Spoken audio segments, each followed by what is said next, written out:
Hey everyone, welcome back. Now, there's a lot out there on different types of vacuum cleaners and cordless versus cordless and comparisons. I don't want to do that. I want to answer the simple question today. Should you buy a Dyson V8 for your relatively large home? This is a 5-bedroom house and we use this exclusively. And I want to tell you whether it's right or not, in my opinion, to spend 500 quid on a cordless vacuum cleaner. The short answer is I wouldn't spend 500 quid. Yet, I've got this, I love it, and I'm going to use it all the time.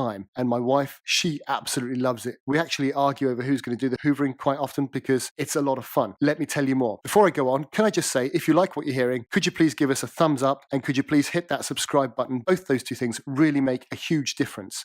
So having said all that, I got this off of the eBay Dyson store for £225. And this is the absolute model. And what I'll do for a minute, I'll take you through what you get with the various different models. So with the base model, they all come with the vacuum cleaner as it is, and you've got a couple of different filters. You've got a filter up there, you've got one on the back that you take off and blow out, but they don't seem to get dirty. And you can look elsewhere about how easy they are to open and to clean and to operate, etc., etc. I'm not going to go through that stuff. But with the basic model, you get obviously the base units. You would get this, which is a combination brush. So you can either use it as a tough scrapey tool, or you can use it as a brushy tool, and that sits there. You also get with the base units something like this, which is it's just a bit of a wider sucky thing for, you know, if you've got, I don't know, crumbs and loads of stuff somewhere, that can be quite useful. I don't really use it much.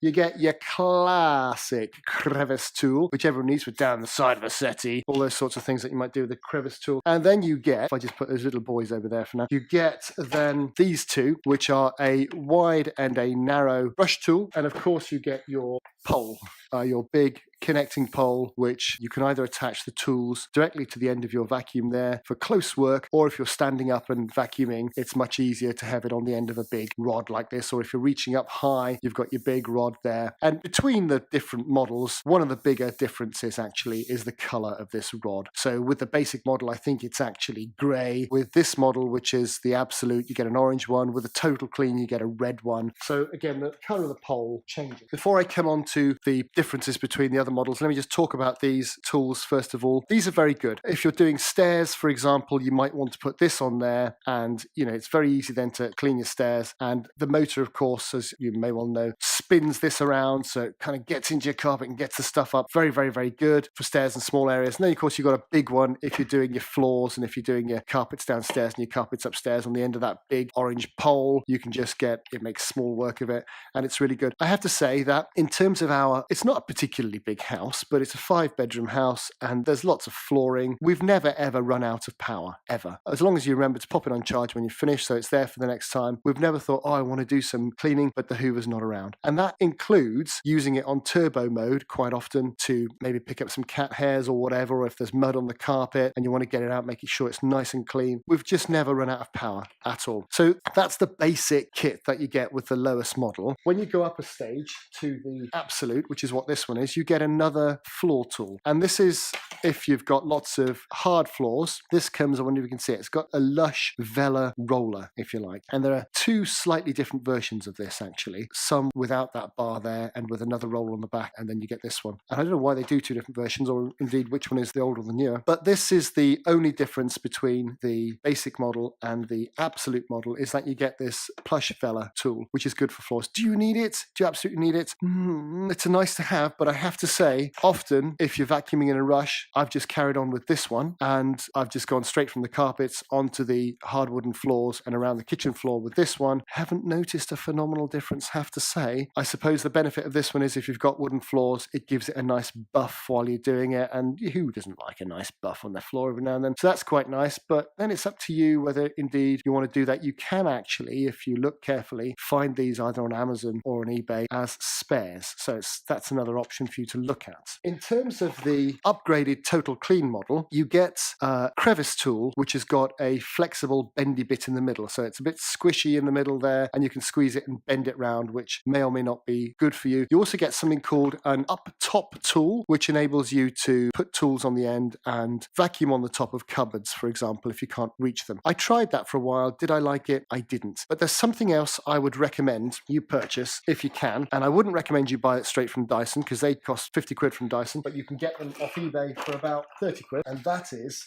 an add-on toolkit. And when you're buying your add-on toolkits, make sure you get the one which is compatible with the V8, because there are other toolkits with slightly different connectors that won't be compatible with your V8. So make sure it's V8 compatible. The reason I bought this toolkit was for this tool, which is much better than the up top tool that I mentioned earlier on. This is fantastic. So this will, as you can see, you put it onto your Dyson there, for example, and you're holding your Dyson with one hand, and then with the other hand, if you're doing intricate work, you can just guide it and put it in a way which is much better. Unlike the crevice tool that you get with the Total Clean, this doesn't collapse. This is quite firm. You can't really squish that in. That's absolutely brilliant. And as well as that, you get a hard brush that is quite hard. You also get a very soft brush that's quite soft. So I suppose if you've got lots of porcelain statues or something like that, I don't know, keyboards maybe.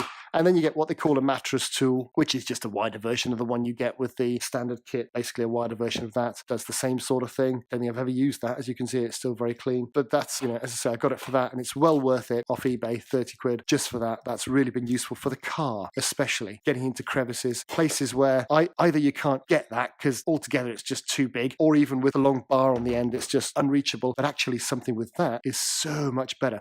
Thoroughly recommend that. I'll put a link to them on eBay if I can find some for you. The other thing I would recommend getting, if you can push to the extra 10 quid or so, is a micro tool kit. Again, you can get these on eBay for about 10 quid. I think I paid 11 quid for this for Christmas. It comes with a connector, and it comes with a whole lot of little tiny brushes and little tiny tubes. So you've got your crevice tool, but a teeny tiny version. So if you want to get down inside the crannies of your air vents in your car or something else like that, you put your little tube on, you connect it all up, or you just connect your brush to that and to the end of your twisty tool. And it just means you can really get into places that you wouldn't otherwise be able to get. That's something I've used an awful lot to clean out back of your Mac or your PC or something. Really, really good for that sort of stuff. So there we are. Just let me remind you again, if you are liking what you're hearing and you're finding it useful, please give a thumbs up and hit that subscribe button. That really does make a transformational difference. Would I buy it again? Yes, I would. But I would only really buy it at the super deal on the Dyson shop on the eBay store. And occasionally they have crazy deals. They sell reconditioned products with a 1-year guarantee, and also a 30-day 35 days, if I believe, money-back guarantee. If you change your mind for any reason, they'll just pick it up for nothing. And of course, you've got that wonderful guarantee, and you've got the big company Dyson behind you. Would I pay 500 quid, 550 quid for this lot? Absolutely not. Do I think it's worth it for the £225 I paid? It's transformational. The fact that you can just pick up the cordless vacuum cleaner, go around the house and clean whenever you want to, it's just amazing. I won't bother showing you the charging block and how easy that is to get in and out of, and just I've screwed it to the side of a bookcase in the garage, to be honest with you, and it's so easy to use. My joy of joys is that the wife was highly, highly skeptical and thought it was a ridiculous waste of money. And she now says, I wouldn't be without it. And that's only like 6 weeks later. She absolutely loves it. To me, that's a win. And as I say, we actually argue over who's going to do the vacuuming because we both really enjoy it. How really silly is that? There we are. So that's the Dyson V8. Would you buy it? Wouldn't you buy it? And hopefully that's a bit of a summary for you of what you get with the different models. If you've got any questions or comments, please put them in the boxes down below. Any additional ideas or views, please put them down there. I'll do my best to answer. One thing I've missed out, with the Total Clean, you also get a very plush bag. Really expensive. Now, generally speaking, the difference between the models is 80 quid. If you want to pay 80 quid for your up top tool and your plush bag and your little squidgy crevice tool, which frankly wasn't very good, that's up to you. But I would definitely say spend your money more wisely. If you're desperate for that up top tool, by the way, you can buy those on eBay. If you want a bag, can I recommend? I'll put a link into this bag here, which is just a very, very cheap, easy bag and hold all for your vacuumy bits. I put all my bits in there when I'm done. That's, guess what, £1.99. I don't know what they are on Amazon just now, but I paid £1.99 for that. Absolute bargain. The other thing I would remind you to do is to make sure that you clean out your brush heads regularly. Make sure that the hairs are removed. They're very easy to open up. It's that end. You just twist that, slip that whole mechanism out. When I clean it, that's what I do. If my wife's cleaning it after she's used it, she just prefers to snip any hairs that are there. We've got girls with long hair, and that tends to get in there. Very important that you clean it out because it makes it run smooth and makes it last longer, makes it more efficient. So there we are. Thank you very much for watching. Had to do this. I know it's not strictly a running thing or anything else like that, but in terms of life hacks, this really has made a fantastic difference, and I cannot recommend getting one of these enough, as long as you get it at the right price. No way I'll be paying 500 quid. Thank you very much for watching, and until next time, bye for now.